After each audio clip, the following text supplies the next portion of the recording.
Pas penjaraan teng Jakarta nggih ngoten, wonten tiyang jarah babi. Jangan, ini haram, kambing saja. Jadi saking menyatune pendidikan Islam niku maling mawon tesih gadah madhab. Dinak nyolong niku wedhus mergi halal, ampun nyolong napa? Babi. Niku kisah nyata, kula nate dolan teng daerah mriki. Kenapa ini di luar kalau itu di dalam? Oh, kalau ini di luar enggak ada yang nyolong, Gus. Tapi kalau di mergo sing teng jaba niku babi, sing teng jero wedhus. Mergo jare malinge tesih bermadhab. Terus memang cerita-cerita seperti itu kathah mboten sekedar anekdot. Sementing kula badhe cerita tentang dzurriyyah-dzurriyyahipun Mbah Maksum wonten sing nom-nom lah sing kula wani ngandani wonten Mas Hilmi, wonten Mas Zaki, wonten sedanten Mas Afif. Kenapa kitab itu harus dibukukan, harus didokumentasi, dan kenapa Mbah Maksum menulis Hujjatu Ahli Sunnah wal Jamaah. Kula boten niat pamer, kula niki nggih pembaca Al-Ibris, pembaca Al-Iqlil, pembaca risalahnya Mbah Maksum Hujjatu Ahli Sunnah wal Jamaah. Saya juga baca buku-buku karangan orang-orang dulu, terutama tiang Indonesia. Karena Mbah Mun sering pesen wa ma arsalna mir rasulin illa bilisani qaumi. Jadi orang itu jadi rasul itu pasti dengan gaya atau budaya masyarakatnya. Termasuk wong desa niku hormat tamu. Nah, ning kota niku bentuk hormatnya beda. Mulane wonten kiai desa muni fal yukrim jarahu iku nak ketemu tangga takok, nak ora takok sombong. Nak kiai kota walian, nak ketemu tangga aja takok, iku ganggu privasine wong. Dados makna ikram tetap tapi implementasinya bilisani qaumi. Orang kota itu kalau sering ditanya itu mesti protes karena privasinya terganggu. Tapi kalau di kampung itu suka ditanya karena itu dianggap keramahan. Makanya kula niku termasuk orang yang jarang bertamu. Mergi kula gadah trauma kalian kakakipun Gus Zofur Gus Kamil. Beliau berkeyakinan silaturahim itu sae. Dolani alumni. Bareng didolani assalamualaikum matur nuwun Gus rawuh. Niku alumni niku ilang awan-awan Gus. Mergo kepengin hormat nyembelih ayam, ayame jek dolanan. Pitik itu teng desa kan pacare kuwathah, golekane angel. Bar salam niku ilang sampai sak jam. Bali runtusen, pitike mboten kecekel. Akhire ngapunten Gus mboten saged hormat, ngapunten mboten saged hormat. Itu bukti bahwa implementasi syariat Rasulullah itu juga harus dipikir. Ojo pepes seneng silaturahim, santri alumni melarat kerja teng pabrik jam 09.00 didolani. Akhirnya mikir, sitok kiaiku, sitok bosku. Nak hormat kiaiku diamuk bosku, nak hormat bosku gak hormat kiaiku. Hal-hal seperti ini kemudian melahirkan satu kearifan setiap kiai di era masing-masing. Terus kula mboten berargumentasi membela diri niku mboten, tapi memang bapak kula kesaksiane Mbah Mus, beliau teman bapak kula niku seneng silaturahim. Terian bapak nggih sering dawuh teng kula. Sok kowe ya ora kaya aku. Mbah Mun nggih sering dawuh teng kula, kowe ya aja kaya aku, wong beda zaman. Karena tadi dolan ning santri sing mboten enten, assalamualaikum terus ilang ngejar pitik awan-awan. Pitike nggih macam-macam kegiatane pitik. Intine mboten kecekel. Kemudian niki teng kanca-kanca teng adik-adik sing hafid sing hamalatil Quran. Kula pesen belajar niku nggih, belajar sisi belajar itu harus cari sisi ekstrimnya. Kula bolak-balik matur di berbagai kesempatan. Wow, kekhawatiran Mbah Mus kalau ada orang hanya kembali ke Quran itu memang bahaya sekali. Bayangkan kalau ada orang misalnya hanya mengharamkan al-jam'u bainal ukhtain, karena itu yang disebut Quran wa antasma'u bainal ukhtain. Jadi yang haram itu menikahi kakak dan adiknya, adik dan kakaknya sekaligus. Di situ tidak ada penjelasan perempuan dan budenya, perempuan dan mbahnya. Kemudian zaman Nabi Sugeng hanya ditambahi wala binal mar'ati wa ammatiha, wala binal mar'ati wa kholatiha. Dan tidak boleh menikahi perempuan pes buliknya atau budenya. Nabi sempat melarang. Karena kula sebagai lelaki niku jek masuk lah. Misalnya bojone jenengan umur 17 tahun, bulike umur selawe 17 jek mungkin masuk lah dalam definisi biologis itu masih masuk. Dan Nabi tidak pernah menambahkan wala binal mar'ati wa jaddatiha. Karena kalau istri kita umur 20, mbahnya mungkin umur 70. Itu kira-kira nggak usah dilarang ya orang kepikiran. Jadi orang kepikiran ya rodok sableng. Nah, kemudian kalau hanya kembali ke Quran, nanti kita hanya mengharamkan al-jam'u bainal ukhtain, karena itu yang disebut Al-Quran. Wa antasma'u bainal ukhtain. Lalu lahirlah pakar-pakar balaghah. Itu disebut min itlaqil ba'di wa iradatil kul, yang disebut ukhtain tapi maknanya bainal mar'ataini sing bainahuma ada mahram atau ada mahramiyah. Antasma'u al mar'ataini sing bainahuma mahramiyatun. Jadi barokahnya ngaji sama ulama itu kita tahu duduk perkaranya. Ini lafadz yang mewakili atau lafadz yang sebenarnya atau lafadz yang simbolis. Lafadz simbolis itu saking mangkelnya Allah. Itu kalau ada orang salah, itu disebut wa ja'ala minhumul qiradata wal khanazira wa abadat tauhid. Jadi kalau misalnya dalam penelitian tidak pernah ada orang yang dirubah Allah menjadi kera, menjadi babi, itu kita masih bisa menganalisis. Itu saking ibaratun an ghadabillah. Atau diistilahkan balaghah, ini tasbih yang balik sehingga ada tuh tasbih dibuang. Jadi kalau orang Arab senang seseorang masih bilang Zaidun kal bakhri. Tapi kalau senang banget bilang Zaidun bakhrun.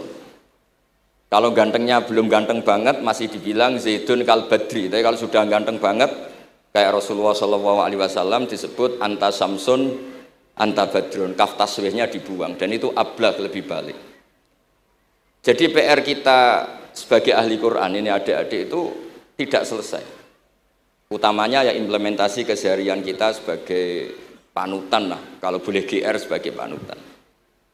Kulo niku teng Narukan nggih tiyang jangkar kulo nggih kathah, karena ya saya ada pernah Pak D Pak Ale. Kulo nggih tiap hari nggih teng Tegal nggih, malam pun terencanakan ambek uzlah dadi kulo niki pun matur Gus Afif. Niki kontrak kulo pun bar kitabe Bali ben diwaca putu-putune kok enak ngongkon wong liya terus. Terus ngengken tiang ngeten iki yo rodok masalah saja. Jane kitabe bae diwaca putune. Dulu itu biasa. Taqiyuddin As-Subki ngarang kitab disarai putrane. Dulu itu biasa. Imam Haromen ngarang kitab, ya semuanya bapak ngarang disarai anaknya, anak ngarang disarai cucunya, itu biasa dulu. Kalau sekarang enggak, mbahnya ngarang kula kan maca. Putune karek ngrungokno, nak cocok dilem, nak ora dikritik. Terus saya minta ya, tradisi, kalau nu buatan sombong, di hallnya bapak itu saya tiap hallnya bapak mesti baca kitab. Buatan nanti ngundang sinten-sinten. Perkara ini tiang NU ini ora usah diundang wis teko, buatan wonten undangan sing teko mun kuatah. Mbok saking senenge wong alim, mbok saking senenge bingung mboten ngerti, sowe ora diundang teko.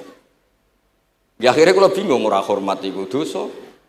Hormat iku sing teko iku ninggal kewajiban ngurusi bojone, timbang ngurusi bojo ribet nekani hall. Timbang mulang madrasah buncai buling-buling bisa roi sithik nekani hall. Terus kadang-kadang tiang lunga niku nggih pelarian mboten mesti hormat. Niku penelitian niku sampean cek. Terus niki kula cerita pentingnya belajar Quran. Kemudian tradisi kita termasuk tradisi Bali Mbah Munawir. Kula tahu banyak lah tentang cerita Mbah Munawir karena nggih bapak saya itu hafal Quran, mbah saya hafal Quran, dan diantara sanadnya pasti lewat Mbah Munawir. Quran di Indonesia itu kalau nggak lewat Mbah Munawir, diantaranya lewat Kiai Said Sampang. Sekarang sudah generasi ketiga kalau nggak keempat yang sekarang. Kalau nggak salah Kiai Rafiq bin Mansur bin Kiai Said. Dan di keluarga kula nggih, keluarga Lasem sama keluarga Damaran di Kudus. Dulu itu di antara keagungan Quran itu keahliannya ulama memberi penjelasan. Sebab itu disebut wal kitabil mubin, punya kemampuan mencerahkan. Kalau memberi analogi, kalau kita belajar Ihya, itu hal yang tidak masuk akal itu menjadi masuk akal. Misalnya begini, orang itu kalau dirasani itu harusnya seneng, karena itu app kamu dibuka dan kamu menjadi tahu. Lau akhbaroka mukhbirun bi anna fi jubbatika akroban aw hayatan akun tataskuruhu.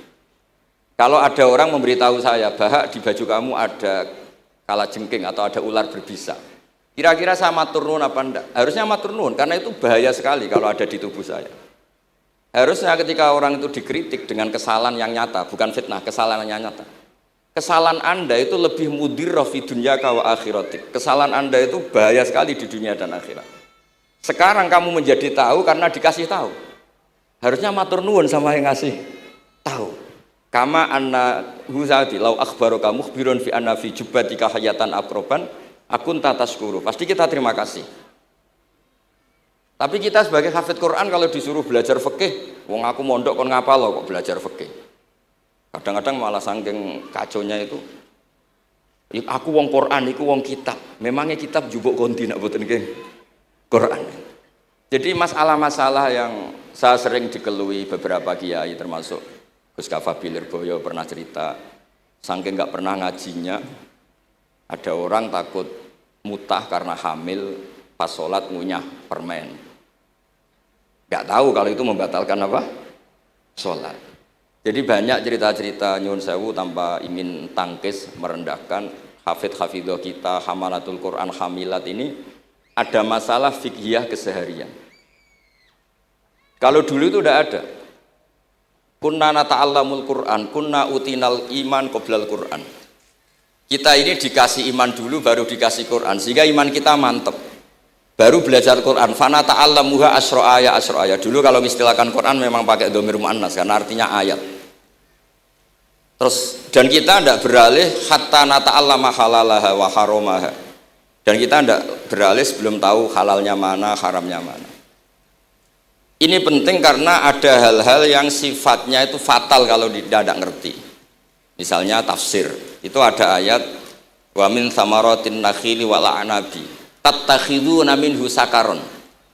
Ketika khomer belum diharamkan itu masih Allah imtinan itu menyebut nikmat. Di antara nikmat itu disebut tattakhiduna minhu sakaron. Kamu itu kalau punya buah anggur bisa agak-agak ngefly dan itu bisa melupakan problem Anda. Kemudian ketika perang itu orang Islam itu sadar, yang orang kafir itu agak sakau, agak sakaron. Kalah dia pede, yang orang Islam gak pede karena sadar. Akhirnya masih ada jawaban kul fi ma itsmun kabir wa manafi'u linnas, termasuk terus kendel. Akhirnya ya sama-sama agak ngefly, sebagian ya tidak semuanya. Sehingga haramnya khomer itu sampai 3 kali periode. Pernah haram hanya kalau dekati sholat, la taqrabus sholat wa antum sukaro. Tapi kalau mau sholat duhur ya nyakonya itu jam 7. Jangan setengah 12 nanti masih kuliah yuhal kafirun a'budu ma ta'budun wa antum abidu nama. Karena peristiwa itu baru terakhir diharamkan tanpa catatan. Nah hal-hal seperti ini misalnya saya ini Mbah Mus sering ngendikan, Pak Kures juga sering ngendikan, saya tidak percaya terjemah, kata Mbah Mus. Ya karena kalau terjemah itu berdiri sendiri, ada ayatun mansukhoh atau ahkamun sing mansukhoh atau hukmun sing mansuh. Kebetulan anak ini belajar yang mansuh, dia tidak ngerti nasihnya, yaitu terus dipegang, katanya memegang Al-Quran. Padahal hukum itu sudah diganti sama Allah Ta'ala, disebut nasah mansuh. Sehingga dulu kalau Sayyidina Ali ngecek beberapa masjid, ada guru atau ustadz, kamu pengajar Quran iya, apakah kamu ngerti nasah mansuh? Enggak. Jawabnya Sayyidina Ali, halakta wa ahlakta, kamu sendiri rusak dan kamu merusak orang lain. Nah, ketika di Kerapia itu ada Mbah Ali Maksum, Mbah Maimun tuh sering cerita ke saya, dhisik iku hak Mbah Munawir saking kepingine santri Quran yang ngaji kitab. Iku kalau ada santri Lirboyo atau santri mana mulang muin itu Mbah Munawir ikut sebagai percontohan ben santri-santri itu seneng ngaji fikih. Terus kata Mbah Mun, saking kesemseme Mbah Munawir iku ambek wong alim, delalah besanan wong alim. Dulu Mbah Zaini pernah angsal keluarga Lirboyo, sehingga beliau punya dzurriyyah teng Lirboyo. Terus besanan kalian Mbah Maksum, Nyai Hasyim angsal Bali Maksum, sehingga terus di Krapyak itu banyak orang-orang alim. Tapi terus Mbah Mun cerita, kabeh ono regane, Bali Maksum terus populer sebagai alim alama, sehingga yang ke Krapyak itu ya ora pati niat tahfidz, niate ngaji kitab. Singkat cerita di era itu ada Ki Abdul Qadir, tapi pondok Krapyak Bali Maksum terlalu populer sehingga terkenal ngaji sorof Bandungan. Sehingga dulu di Indonesia itu ada sorofnya Mbah Ali Maksum, ada sorofnya Mbah Maksum Ali Kuaron itu. Nah yang sorofnya Mbah Ali Maksum ya fa'ala yaf'ulu uf'ul. Kalau sorof di Mbah Maksum Kuaron fa'ala yaf'ulu fi'lan. Yang satu ngikuti fi'il itu ya harus jejer fi'il, yang satu ngikuti jurumiyah. Kalau yang dikatakan masdar itu sing yaji'u salisan, yang datang ketiga dalam tasrifnya fi'il. Sebab itu terus tradisi sorof tadi yang dalam apa itu latihan munakosah tadi diteskan anak-anak Itu memang penting karena kalau kita nanti belajar sab'ah, sorof itu segala-galanya. Misalnya qiraatun Nafi' itu bacanya fala yuhzinka qauluhum. Karena beliau berkesimpulan kalau khazana yahzunu husnan itu susah, bukan menyusahkan. Yang makna menyusahkan itu af'ala yuf'ilu ifalan, sehingga qiraat sab'ah ya antara fala yuhzinka qauluhum sama fala yuhzinka qauluhum. Tapi Imam Asim cara berpikir secara riwayat, tentu qiraah itu sunnatun muttaba'ah. Banyak lafadz yang sudah seperti itu sudah mutaaddi, kayak qatala yaqtulu qatlan itu qatalahu bukan aktalahu. Sehingga beliau menganggap khazana yahzunu sudah mutaaddi binafsih, jadi nggak perlu dibaca fala yuhzinka qauluhum, cukup dibaca fala yahzunka qauluhum. Dan saya berkali-kali matur tentang teman-teman yang mengkaji Quran, kafa'ah yakfu'u kuf'an itu bacaannya Imam Nafi', karena memang yang maknanya mukafa'ah itu mahmuslam. Tapi orang Quraisy itu nggak suka hamzah, sehingga ditakhfif menjadi kafa'ah yakfa'u kufuan, meskipun mereka tahu kalau itu mahmuslam. Nah, Imam Asim di beberapa bentuk fi'il itu masih memahmuskan, misalnya Allahu yastahzi'u bihim, di isim fa'il juga mustahzi'un. Tapi kalau masdar beliau bacanya huzuan, kufuan. Padahal di fiilnya bukan nabiun, tapi nabi ibadi anni anal ghafurur rahim. Tapi di nabiun jadi nabiun, harusnya kan nabiun. Fa innan nabiyya man naba'anillah. Yang dikatakan nabi itu orang yang menceritakan ketentuan Allah. Harusnya nabiun. Jika qiraatun Nafi' ya tetap wan nabiin, ya ayyuhan nabiu. Nah, berkahnya Mbah Munawir orang terus menjadi tahu qiraat sab'ah. Dan berkahnya Mbah Ali kemudian orang tahu duduk perkaranya. Kalau nabiun dari nabiun bimakna man akhbaro anillah. Dan terus berkahnya wow, kalau saya boleh GR berkah Gus Gofur kula berkah ngeten-ngeten iki duka Kiai Peres napa Kiai Media iki mboten roh. Berkah ini terus kula ngomong terus. Saya tidak khawatir salah, bukan karena saya maksum ndak. Wong Islam pun pinter. Nak bener minallah, nak salah kok Gus Bah. Jadi kula niku umat gelum. Jadi penak wong Islam niku penak. Kula niku sering tahajud nak ndonga ya Allah, kula niku pede mawon nerangno Quran. Mergo tiyang Islam pun sae. Nak bener jare jenengan, nak salah kula. Lah nak kula sing salah nggih sederhana mawon. Kula abdun, kula kawula, kula nak ndonga nggih Rabbana dzalamna anfusana. Sebelum disalahkan orang juga saya sudah merasa salah. Wa akharuna atarafu bi dzunubihim khalatu amalan shalihah wa akharuna wa sayya. Mulane kula suwun kangkang, mbak-mbak sing khatam Quran pede mawon. Bahwa yang Anda lakukan menghafal Quran itu sudah benar. Meskipun Anda tidak sempurna, misalnya Anda tidak faham, Anda tidak bisa melakukan. Khifdhu kalil Quran huwa al-khifdullah. Kamu menghafalkan Quran itu sudah menjaga lafaz-lafaz Quran. Sehingga lafaz Quran tetap mutawatir, lafaz Quran tetap ma'ruf, tetap masyhur, sehingga ketika ada yang memasukkan Quran konangan. Tapi kalau yang hafid sedikit lam yablugh adadat tawatur, takutnya kalau ada yang menyalah, ada yang apa itu tidak diketahui. Ini barokahnya hamalatul Quran sing aksar wa aksar itu kita terjaga.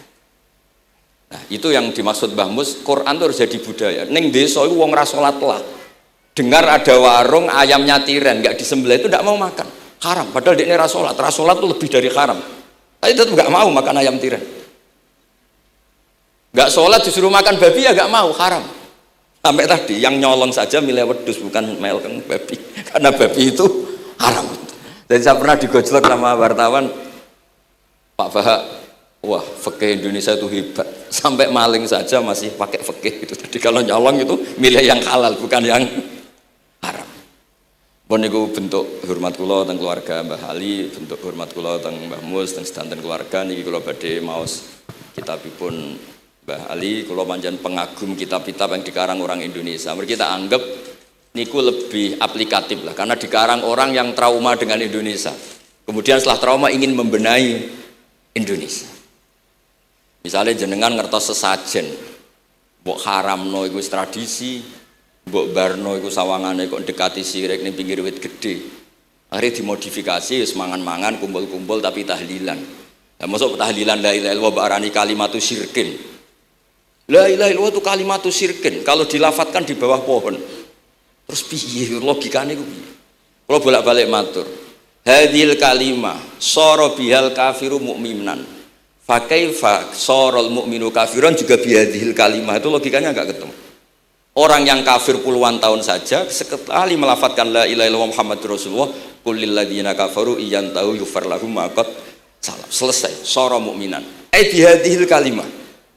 Kemudian kalimah yang sama ketika kita baca dianggap kita ini kafir juga bihadhil kalimah.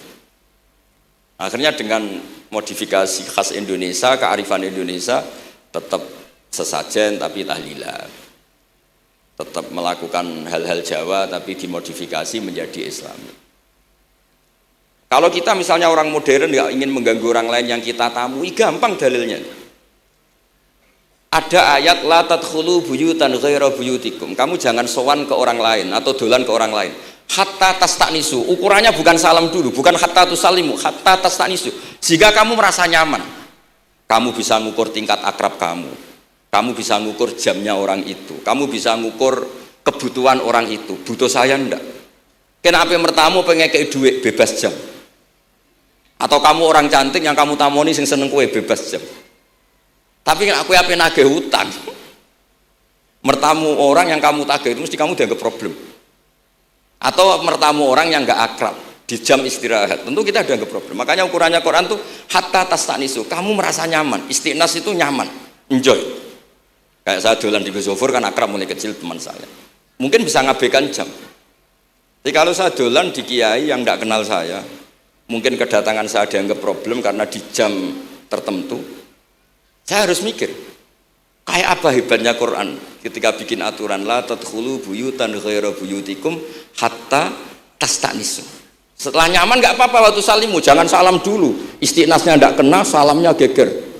Akhirnya banyak kiai keselak, assalamualaikum, pas makan, nggak dijawab, assalamualaikum.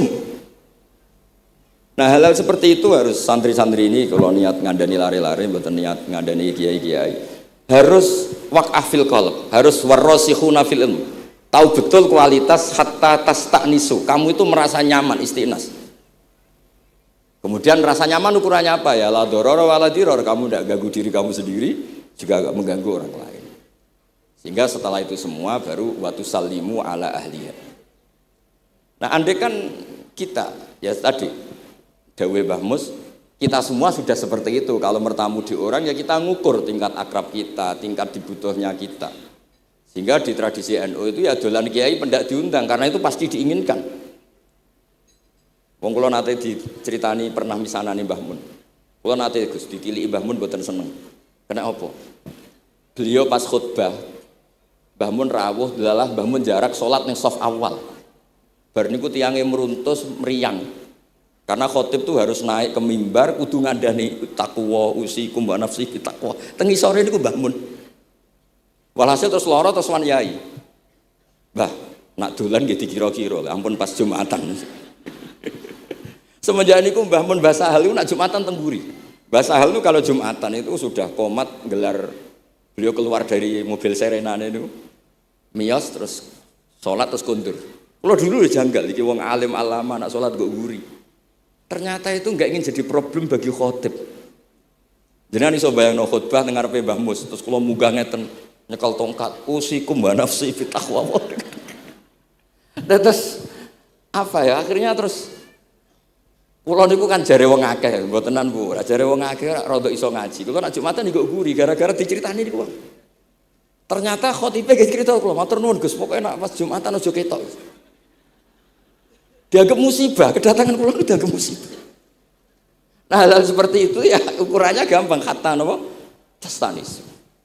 Pun niki kula maos terakhir niki, Pak Don niki Gus Ilmi, Gus niku sing Gus Hafiz pokoke sing waris-waris niki.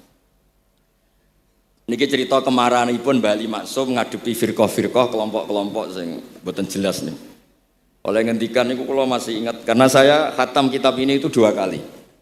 Nggih khatam tenan maksudnya kula sinaoni terus padanan dalil yang beliau sebut tak cari sampai ketemu bener-bener kula cari. Ya saya ulang lagi. Dalil padannya kula cari terus emosi-emosi beliau juga tak tulis karena beliau di antara yang diceritakan itu sampai ngendikan wahal bi jununun, kata beliau, Apa saya ini sudah gila ketika saya fatwa misalnya orang nggak boleh ziarah Rasulullah Shallallahu Alaihi Wasallam? Itu artinya menghalangi orang ketemu nabinya. Makanya bener Mbah Mus tadi, ada orang tuh debat, wiridan itu sunat atau ora? Dalile piye? Terus ada orang yang provokasi gini, kamu dikatakan bid'ah setelah sholat gak wiridan, kowe iku ben ora nyebut Allah. Terus kepikiran matur kula, wis Agus bar sholat itu pokoknya aku wiridan. Cek bid'ah cek ora, wong kok ora oleh eling Allah. Wis gak usah dalil-dalilan. Tadi pertama diprovokasi, wiridan model ngono iku ora ono sanate, ora ono hadise. Singkat cerita orang ini meninggalkan wiridan. Terus ketemu orang NU yang kebetulan rapati iso ngaji tapi pinter logika. Kowe ora tau wiridan saiki nek bar salat, ora tau, enggak ada hadisnya gini-gini. Kowe iku dibodoni, ben kowe iku ora tau nyebut Allah, ora eling Allah. Muring-muring tiang niku. Akhire anggar bar salat wiridan. Mboten dalil-dalilan cara Mbah Mun, mboten dalil-dalilan. Lah niki nak cara Mbah Maksum istilahno betapa kaconya orang sing yahulu bainahu wa baina nabi, memisahkan orang itu dengan nabinya Muhammad sallallahu alaihi wasallam. Kata Mbah Ali, walazima kadzalik ayyakuna ulamaul Islam min awali hadil ummah ilal yaumi fi khata'in azim haitsu annahum ya'taqiduna fi kutubihim ad-diniyah al-abwab wal fusul yadhkuruna fiha ziyaratahu sallallahu alaihi wasallam. Kata beliau, wa inni bima ahmidu min laqabi kiai amuru wa usaddidu fil amri kullu mu'minin ayasudda rahlahu tariklahu ila ziyarati. Jadi beliau sendiri di sini juga, dan saya atas nama sudah diberi gelar kiai memberi fatwa begini. Jadi di kitab Syajaratul Ma'arif itu ada babu dzikri rajul manaqiba nafsi. Orang itu kadang harus sombong menyebut kelebihannya sendiri. Kayak Nabi Yusuf ngendikan inni hafizun alim. Nabi Sulaiman juga ngendikan wa utina min kulli syai'. Itu bukan sombong, tapi cara beliau untuk memaklumatkan. Saya belum pernah merasa ahli tafsir. Tapi kan kita khawatir kalau ada tafsir yang cara Mbah Mus tadi kiai produk sendiri. Akhirnya kalau mau coba tafsir, saya pernah ngaji Mbah Maimun, ngaji Bapak. Saya baca kitab Al-Ibris, baca Al-Iqlil, baca terjemah Kemenak, baca terjemahnya Pak Kures, baca terjemahnya Imam Sa'rawi, baca banyak lah yang saya baca. Termasuk membaca kitab-kitab dulu mulai tafsir Tobari, tafsir apa saja yang saya bisa tak baca. Bukan karena saya merasa tahu enggak, tapi kayak apa umat ini kalau dapat ilmu dari orang yang tidak kredibel. Kalau misalnya itu sombong, nah sekarang dokter gigi juga nulis, dokter gigi, dokter jantung. Itu kalau enggak nulis ya enggak tahu kan barokahnya. Makanya kalau suwon santri-santri misalnya jenengan ahli takrib itu semua untuk rumah. Ahli takrib medium. Spesial bab ibadah kan. Nanti yang enggak pati pinter ya spesial mandi junub, enggak apa-apa. Yang penting orang tahu kamu keahliannya di mana. Daripada kamu enggak memaklumatkan, kemudian ada orang lain yang enggak pernah ngaji memaklumatkan seakan-akan paling tahu Islam. Terus menjadi mahatus soal, menjadi marhalur rijal. Kayak apa? Islam mau dikemanakan? Semua ulama dulu biasa ngendikan ma adkhaltu fi kitabi hadza illa shahih, kata Imam Bukhari. Yang saya masukkan di sini semuanya hadis sahih. Dan sebelum saya masukkan sholaitu rakaatain, saya sholat dulu.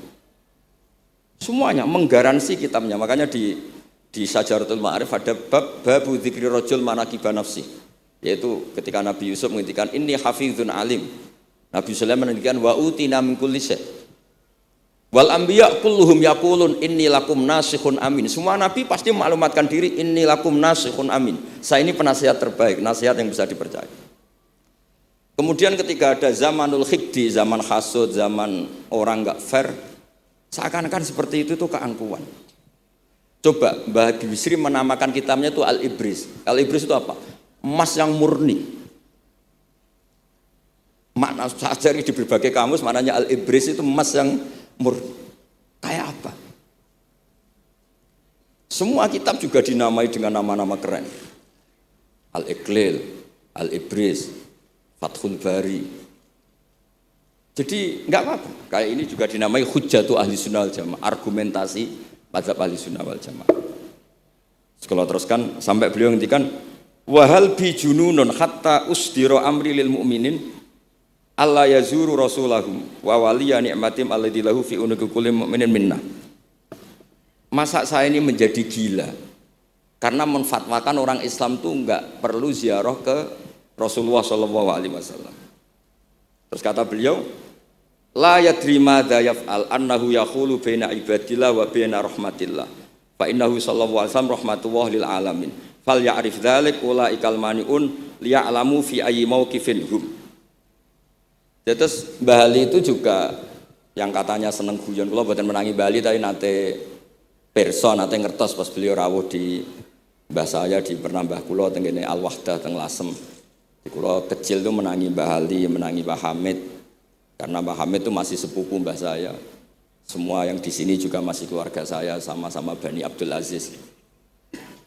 Itu yang katanya Bali seneng guyon tadi di bab-bab seperti ini ngendikan wahal bijunun. Apa saya ini sudah gila melarang orang bertemu nabinya. Kemudian mereka berdalih takut menuhankan nabi, itu tidak akan terjadi. Kata kitab Ithaf, hadil ummah maksumah.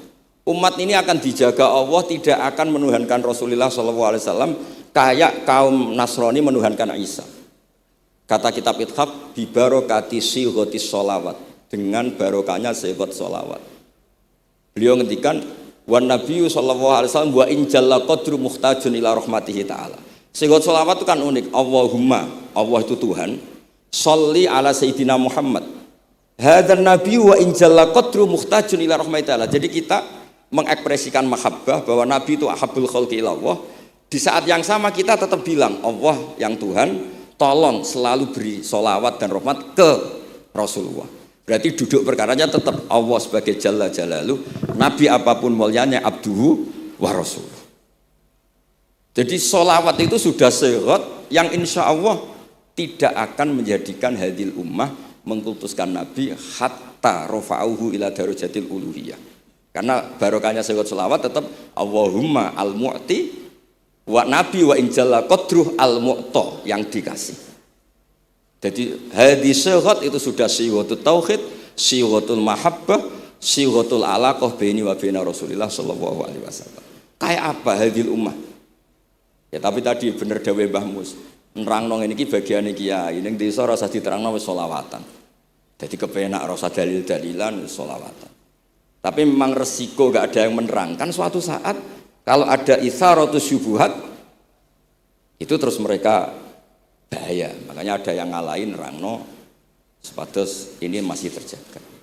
Terus niki kula nyuwun sangat, kula niku pancen bapaknya bapak saya. Bapak saya semane Mbah Nur Salim, gadah bapak namanya Mbah Nur Samduko niku sepuhe niku seneng uzlah. Kula niku duka niat sepundi tapi memang mungkin faktor gen ya. Saya itu termasuk orang yang nyuwun sewu sekali terganggu kalau sering ada acara-acara malane mun wayahe lah niki mun wayahe Mas Afif, Gus Zaki napa Gus Ilmi mus wayahe nyai, wayahe ngaji mulang kitab mbah iki teng ngarepe wong akeh dadi nak salah izin. Ojo ngomong ngarepe santri keliru jari laduni benus. Sok repot. Terus niki mboten niat menapa ngoten mawon. Assalamualaikum warahmatullahi wabarakatuh.